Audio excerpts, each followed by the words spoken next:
అండి, అందరూ ఎలా ఉన్నారు? Welcome back to my channel. మీరు ఎప్పుడైనా మాకుల జాతరకి వెళ్ళారా? మేమైతే దాన్ని మజిర్హాట్ అని అంటాము. మేమైతే ప్రతి ఇయర్ వెళ్తాము సమ్మర్లో. ఈ జాతర ఎక్కడ జరుగుతుంది అని అనుకుంటున్నారా? మర్రిపేట బంగ్లా అని ఎప్పుడైనా విన్నారా? ఆ ప్లేస్లో అయితే ఈ జాతర అనేది జరుగుతుందండి. ఒకప్పుడు 60 days అయితే జరిగేది ఈ జాతర. ఆ టెంపుల్లో వెంకటేశ్వర స్వామి అయితే ఉంటారండి. ఈ జాతర అనేది మహబూబాబాద్ జిల్లాలోనే అతిపెద్ద ట్రైబల్ జాతర. మా చిన్నతనంలో ఈ జాతరకు వెళ్ళాలంటే మా ఎగ్జైట్మెంటే వేరు. అసలు ఎంతైనా చిన్నతనంలో జాతరలు అంటే మనకు వచ్చే వైబ్సే వేరు కదా. అసలు ఇలానే మా చిన్నప్పటి నుంచి ఇలా ఆటోలు కట్టించుకొని మేము వెళ్ళే వాళ్ళం. ఆటోల్లో పాటలు పాడుకుంటూ రీచ్ అయ్యే వరకు అసలు ఆటోలోనే సగం ఎంజాయ్మెంట్ ఉండేది మాకైతే, వెళ్ళేటప్పుడు కానీ వచ్చేటప్పుడు కానీ. చూసారా ఈ జెండాలు అక్కడ టెంపుల్ దగ్గరికి తీసుకెళ్తాము. మా గ్యాంగ్లో అయితే మేము 7 అయితే ఉండేవాళ్ళము. అందులో 4 అమ్మాయిలమే. మా 4 పెళ్ళిళ్ళు అయిపోయి ఇప్పుడు 4 పిల్లలు కూడా ఉన్నారు. అందుకే మేమైతే ఎటు వెళ్ళడానికి కుదరట్లేదు ఈ ఎండల్లో. ఈసారి జాతరకి మా తాతయ్య వాళ్ళు, బాబాయ్ వాళ్ళు అండ్ మేనత్త వాళ్ళు అయితే వెళ్ళారు.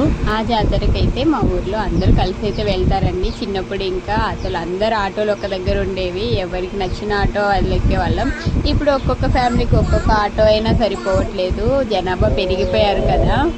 ఈ మజిర్హాట్ ఎలా ఉంటుందో ఏంటో మీకు చూపిద్దామనేసి నేను వెళ్ళకపోయినా మా పిన్నితో అయితే మొత్తం ఏం జరిగిందో వీడియో తీసుకొని రమ్మని అయితే చెప్పాను. మా పిన్ని మొత్తం వీడియో తీసుకొని అయితే వచ్చారు.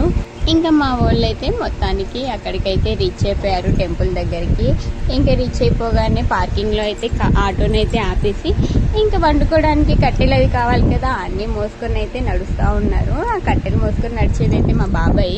ఈ ఎండలకి తట్టుకోలేక వెళ్ళి ప్లేస్ చూసుకొని కూర్చొని మా వాళ్ళందరూ చూసారా చిన్న పిల్లల్లాగా ఐస్ క్రీమ్స్ ఎలా తింటున్నారో. చిన్నవాళ్ళైనా పెద్దవాళ్ళైనా ఏ మూమెంట్ అయినా ఇలా ఎంజాయ్ చేస్తేనే బాగుంటుంది కదా. ఉన్నదే ఒక లైఫ్, ఎంజాయ్ చేస్తే తప్పేముంది చెప్పండి. అన్నీ ఆస్వాదించాలి, ఏది తినాలనిపిస్తే అది తినాలి, అలానే ఉండాలి. చూడండి ఇదే టెంపుల్ వ్యూ ముందు నుంచి ఎంత బాగుందో చూడండి. వెళ్ళగానే మా వాళ్ళు అయితే ఖాళీగా ఉన్న ప్లేసులు మొత్తం ఆక్రమించుకున్నారు. ఎందుకంటే చాలా మంది జనాలు వస్తారు కదా, మనకి ప్లేసులు అనేవి దొరకవు. వెళ్ళగానే ఫస్ట్ ప్లేసులు అయితే చూసుకోవాలి. ఇంకా అంతా సెట్ అయిపోయాక రాళ్ళతో అయితే పొయ్యిని సిద్ధం చేసుకొని ఫస్ట్ అయితే మనం లాప్సీ అనేది వండుకుంటామండి. లాప్సీ అంటే బెల్లం అన్నము, బియ్యాన్ని ఆయిల్లో వేయించి అయితే చేస్తారు. ఎప్పుడైనా చేసినప్పుడు ప్రాసెస్ అయితే చూపిస్తాను. ఇదైతే ఫస్ట్ వండుకున్నాక దేవునికి భోగి ఇవ్వాలి. భోగి అంటే ప్రసాదం లాగా ఇచ్చి తర్వాత మనమైతే తినాలి. ఇంకా నెక్స్ట్ అసలు ఇంకా ఏం చేసాము అక్కడ, ఇంకా ఏం జరిగింది అనేది నెక్స్ట్ షార్ట్లో అయితే చూడండి. సబ్స్క్రైబ్ చేసుకోండి. బాయ్.